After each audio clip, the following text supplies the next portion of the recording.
Ribs and sauerkraut. Hello my hungry friends. Today we're making żeberka w kapuście.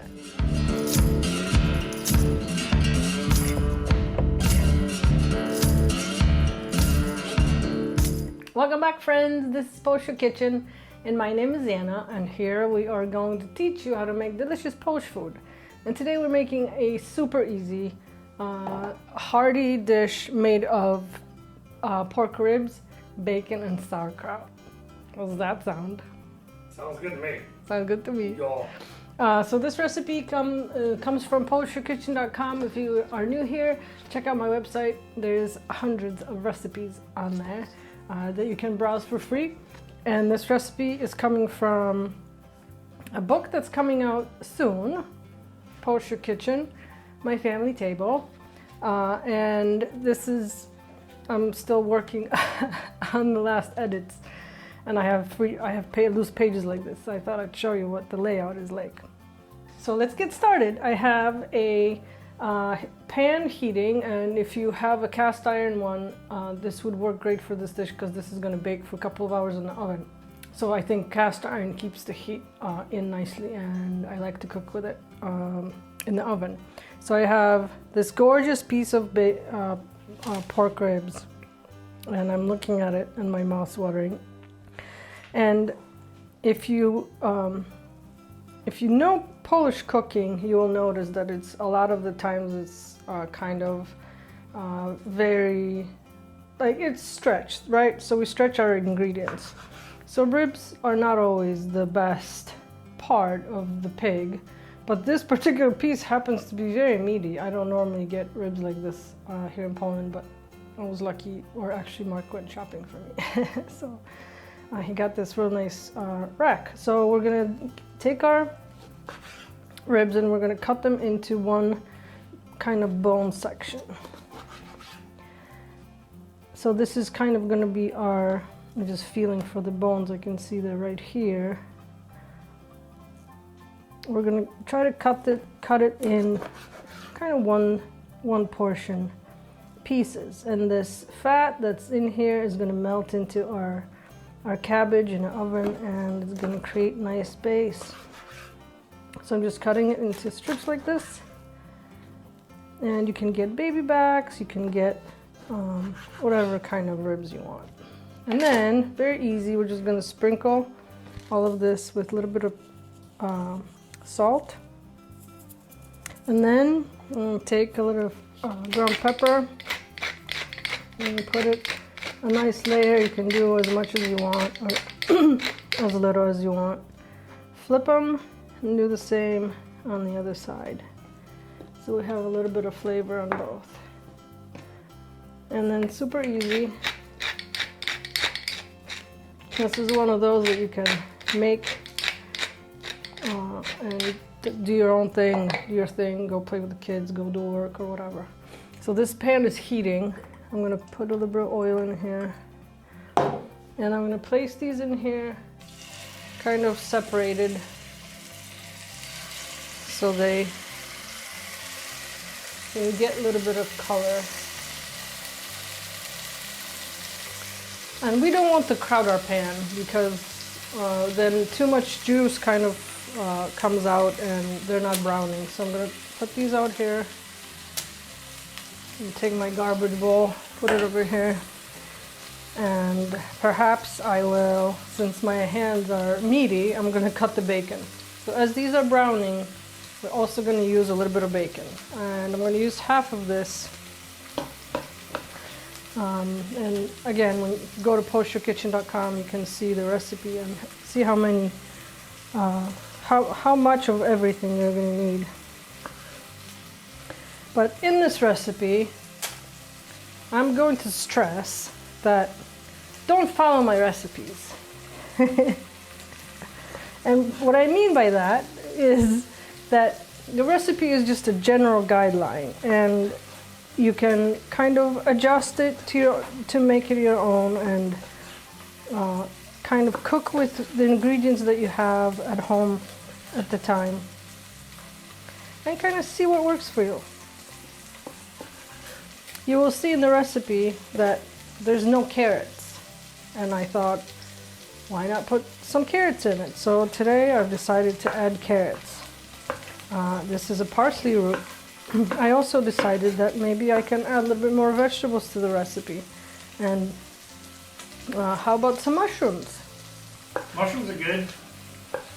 Yeah, I think this would also do fabulously with mushrooms in it. You can even do like whole big button mushrooms. So I've used about half of this this bacon. That's about 200 grams, which is, I don't remember. Let's see what my recipe says. The recipe you're not supposed to use. 6 ounces. I'm saying not to. I didn't say don't use it. You're just trying to be now. Cheeky, aren't ya? I'm just being cheeky. So I have. It says to do 6 ounces of bacon. Can you do more? Yes. Obviously, you can. Always do more bacon. You can skip the bacon, and I've sliced this into super thick slices like this. And this is not really important because all of this will melt into the cabbage as it's baking in our oven later, which you can start your engines and ovens at this point to 180, 360. Should we check our pork? That is quite enough for just searing. We want to just put a tiny bit of color on this, and then we'll take it out, and then it'll go in the oven. So we have our bacon here. I'm gonna move this to the side and cut my veggies. So as mentioned, I have a large carrot. Is this considered a large carrot in your eyes? Yeah, that's a large carrot. Okay. That's a very large carrot. And I think I will actually, okay, fine. I'll slice this now. Because onions go in first, but I hate cutting onions on camera because I always cry and I have to take breaks. So I'm also looking at how to cut it so then it looks appetizing in my dish. Now, if I cut it into huge chunks, to me, that's too big of a piece. So I like to think about how this is gonna look. So I'm gonna go slices like this. And then when this mixes with our cabbage, it's gonna look nice and appetizing.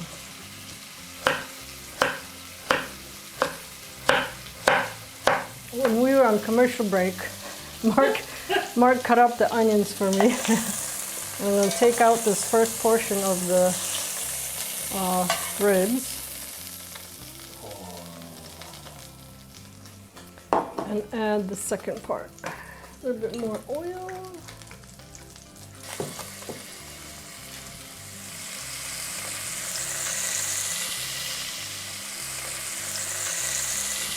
We only have, this is parsley root cut up. This is the root vegetable. I get a lot of questions about this one. It's a root vegetable, the lower part of the green parsley leaves. And when I lived in the States, not always this was available, so I used parsnip a lot too in place of parsley root if you can't find it.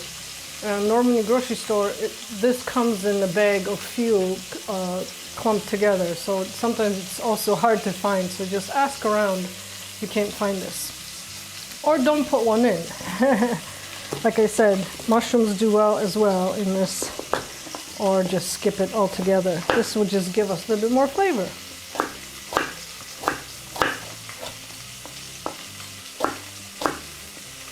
All right, and we are all of our ingredients are ready. Do you have any questions? Oh, no, but I have a statement. You have a statement, okay. I do. I believe that these, for people who love ribs, but live in the snowier parts of the world, that maybe aren't grilling right now, this is a good fix. That's a good point. Also, I've noticed that ribs in the United States aren't cooked like this a lot. They're mainly just grilled. They're not stewed a lot. Wouldn't you agree? Oh, I definitely agree. So this is something definitely for you to try if you have never had stewed ribs like this. They're just to die for. Plus, you put this in your oven and you have 2 hours to spare. You can take a nap, You can entertain with your guests. As they're just coming in, there's fragrant cabbage smells in your house, and then they know you're Polish. So we're gonna let these ribs caramelize a little bit more, and then we'll be right back after these messages.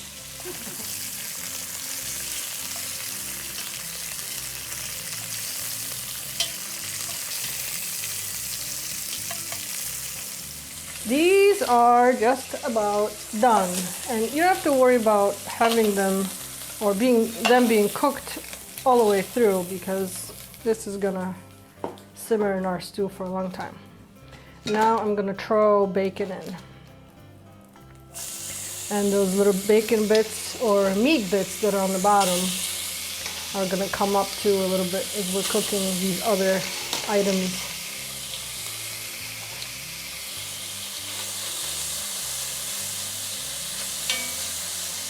And then I'm also going to add my onion. And I think I'm going to maybe add a little bit more oil. Just so we give the onions a little bit of moisture.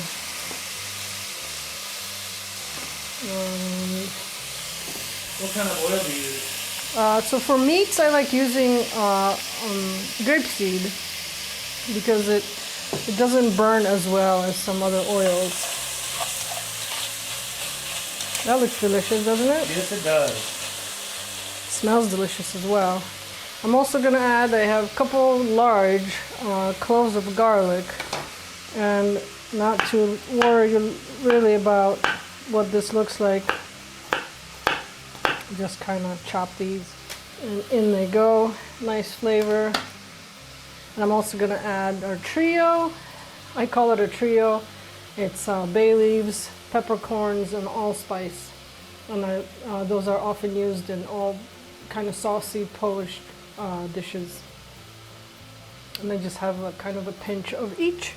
And not in this recipe in the book, but I've decided to add some caraway seed today. The recipe says thyme. I happen not to have any thyme at home, or I wanted to change it up a little bit. Again, look at the recipe and see, what would go well in it. So I thought caraway seed goes well with sauerkraut. Bold move. Bold move, Cotton? Bold move, Cotton. See how it works out for you. Yeah, so you have a good pinch, like this. I think this will be a good idea. Maybe even 2 pinches. And we'll give this a stir. And see how these bits are coming up from the bottom of the pan where the meat was burning, or where it was kind of searing. So that's nice. Give this a nice stir. Bacon is melting a little bit. Fat from the bacon is melting, giving us nice flavors. What next? I don't know. And as soon as we see little brown edges on our bacon and onions, we can add the star of the show, which is the cabbage. And that's the star? For me, I like cabbage. And you can make your own. I have a recipe, and maybe I can manage to put a link somewhere up here. How to make your own. It's super easy. It's cabbage and salt. And that's it. And you let it sit and ferment for a couple weeks. And then you can add as much as you want. And I don't rinse mine. A lot of people do. But I like the flavor of the sour, and I'm going to make a little bit of a mess. But it's okay. And this one produced a lot of juice. So I'm going to add some of it, but not all. But again, you can do you. I'm going to try to get almost all of it. With these big chunks of pork that I have, I need a lot of cabbage to go with it. How much cabbage is it? So this is about 1 kilo, so ½ pound. And if you don't like or don't want to, can't make your own, just when you're shopping for cabbage, look on the ingredients list and make sure it says only cabbage and salt. And sometimes it'll say water as well, but don't get the one with vinegar in it. It's it tastes a little bit different, and that's not what we're going for. I'm going to add a little bit of the juice as well. Also common is the German sauerkraut with caraway seed in it, which also alters the flavor. But in this one, you actually put seed in it. Right. So it's okay. And give this a stir. I'm also going to do, I have 3 tablespoons of just regular all-purpose flour. I'm just going to sprinkle. Sprinkle this on top.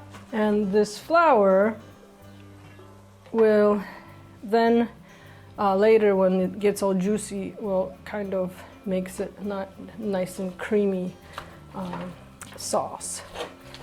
So I'm just gonna try to get this, the bacon and onions stirred in with the cabbage. Cabbage is an interesting thing to stir, isn't it? It is. Like it fights you. Oh! It fights you the whole time. I could have sliced it a little bit to make the cabbage kind of not so stringy, but I kind of like it stringy. Me too. I'm gonna add our veggies, our carrots and parsley root. And give this a stir. I was wondering if this dish was gonna be big enough. Looks like it's just gonna barely, Barely, yeah. make it. And then, last but not least, I have 2 cups of broth. It could be chicken or vegetable, whatever you have on hand. And I'm gonna do this much. So 2 cups. So more than a measurement, it's a coverage thing? Yeah, it's so you want this saucy, but you also want to remember that this is gonna be cooking in the oven, and this moisture is gonna be leaving your dish. So it's right now there's a bunch on the bottom, but we also have all these ribs to add, so I'm gonna add the rest. So 2 full cups, and we're just heating this through. We're not gonna worry about cooking it too much. And look how saucy it is now. Nice and saucy. We're gonna heat this through, and then we'll put our ribs back in and pop it in the oven. This is starting to bubble a little bit, but we don't even have to worry about this cooking or anything. So I'm gonna take a portion of the cabbage out because I want to layer this. So I think I'm gonna take this out here and put the cabbage in her as if I only had one dish. Some juices are in here. We don't want to waste these. And then I need a big spoon, and we're gonna take out half of our cabbage and veggie liquid stuff, just so we can layer it nicely. Ah, that's about it, huh? Yeah. Halvesies. Yeah. And then, oh, that smell. It's sour, nice sour cabbage. And then we're gonna do pieces like this, close together. They'll be merry.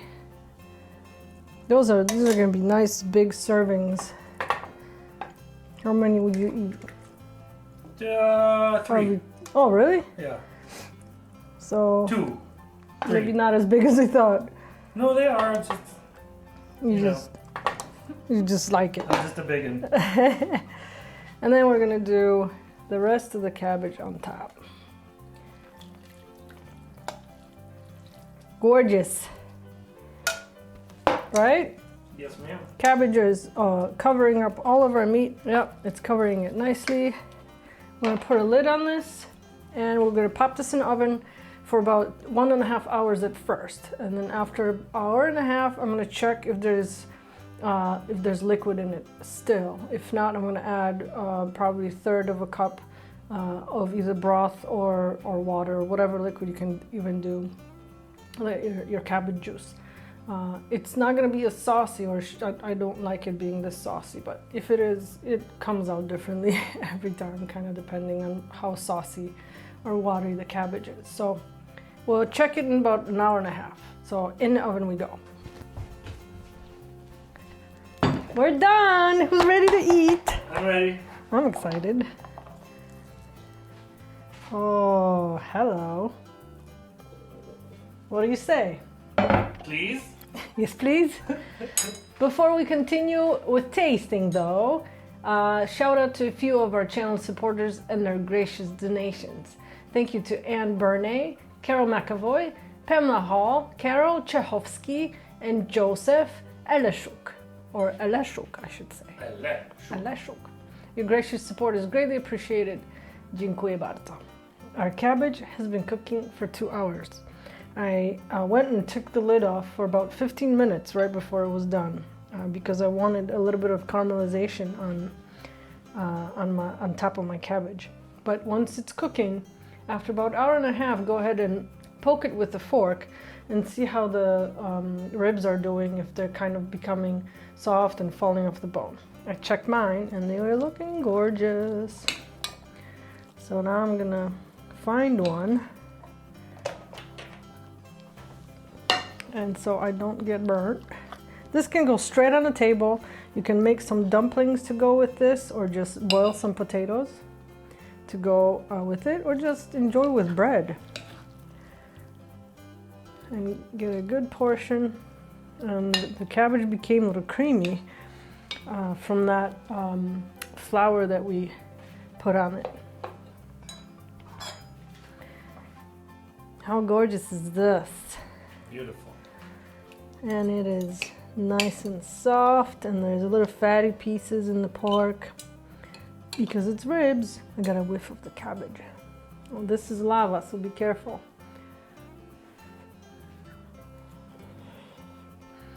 The flavors sure went through the meat with the sour cabbage, and I can even taste a little bit of that carrot in here with the sweetness. This is a gorgeous meal, Polish as it gets. Hot. I hope you try making this at home soon, maybe for your next party. And go to Polish Kitchen and check out all of the recipes and give us a like so we know to make more videos for you every time.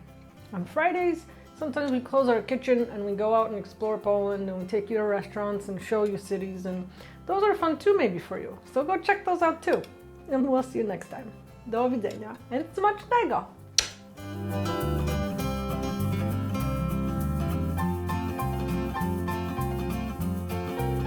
In Polish, that's Rebecca z kapustą. This is hot handle. Why don't you tell me? I don't know. Because you learn by doing?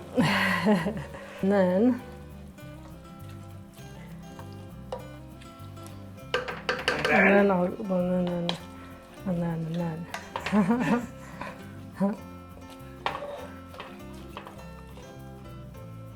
I don't even know.